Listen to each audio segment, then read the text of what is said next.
नमस्कार विद्यार्थी मित्रांनो, मी ऑफिसर एज्युकेशन चॅनलमध्ये तुम्हा सर्वांचं स्वागत आहे.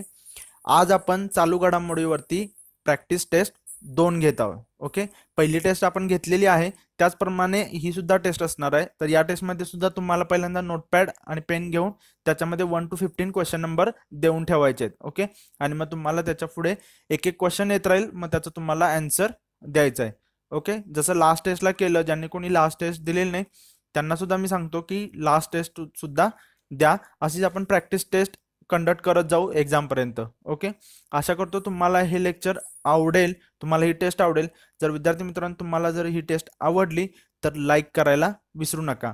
आणि ॲट दी एंड तुम्हाला आन्सर की असणार आहे, मग त्याच्यामध्ये तुम्ही तुमचे आन्सर टेस्ट करा, किती करेक्ट आलेत, किती रॉंग आले आणि तुम्ही किती अटेम्प्ट नाही केले. या पद्धतीने तुम्ही तुमची करेक्टनेस किती आहे हा चेक करा त्याच्यामध्ये. म्हणजे तुम्हाला कळेल की तुम्ही एवढे अटेम्प्ट केले की एवढे बरोबर येऊ शकतात. मग तुम्ही किती मिस म्हणजे किती तुम्ही अटेम्प्ट नाही करणार आहेत ते सुद्धा तुम्हाला काउंट कळत जाईल. ओके, आता तुमच्या पुढे आता आपण टेस्ट चालू करू. तुमच्या पुढे एक एक क्वेश्चन येत राहील. ओके, चला तर मग आता आपण टेस्टला सुरुवात करू.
तर विद्यार्थी मित्रांनो, तुमच्या पुढे ही आता आन्सर की आहे. तुम्ही याच्यामध्ये तुमचे आन्सर चेक करा आणि तुमचा जो स्कोर आहे तो कमेंट बॉक्समध्ये मेन्शन करा. ओके, तुम्ही दरवेळेला कमेंट बॉक्समध्ये स्कोर मेन्शन करण्यासाठी अजिबात हिचकिच करू नका, कारण तुमचा स्कोर हा तुमचा असणार आहे आणि तो तुम्हाला तुमचं टार्गेट हळूहळू वाढवायचं आहे. मागच्या टेस्टमध्ये जेवढे पडले त्याच्यापेक्षा जास्त या टेस्टमध्ये तुम्हाला पडले पाहिजे, त्याच्यापेक्षा जास्त तुम्हाला नेक्स्ट टेस्टमध्ये पडले पाहिजे, असं तुम्ही तुमचा टार्गेट जे आहे ते तुम्ही सेट करत जा. ओके, आशा करतो तुम्हाला हे लेक्चर आवडलं असेल, आणि जर तुम्हाला हे लेक्चर आवडलं असेल तर प्लीज लाईक करा, सबस्क्राईब करा आणि शेअर करा. भेटू पुढच्या लेक्चरमध्ये, तोपर्यंत धन्यवाद.